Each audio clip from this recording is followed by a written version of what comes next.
కొందరైతే అపహాసం చేశారంట, కొందరైతే తర్వాత విందామని చెప్పారంట.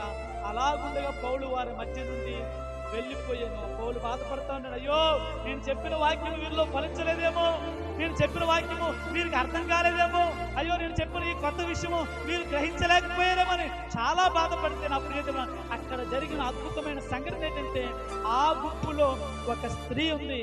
ఆ స్త్రీ పౌలు చెప్పిన వాక్యం మీద విశ్వాసం ఉంచింది. ఆ స్త్రీ పేరే దమరి. కొట్టి చెప్పండి గట్టిగా, హల్లెలూయా హల్లెలూయా.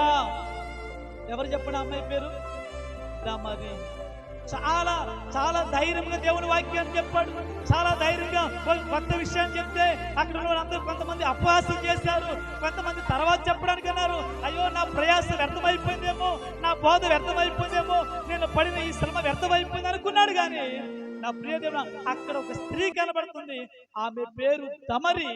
ఆమె మాత్రము అపోస్తులైన పౌలు చెప్పిన వాక్యం మీద విశ్వాసం ఉంచింది. దేవునికి స్తోత్రం చెప్పండి గట్టిగా.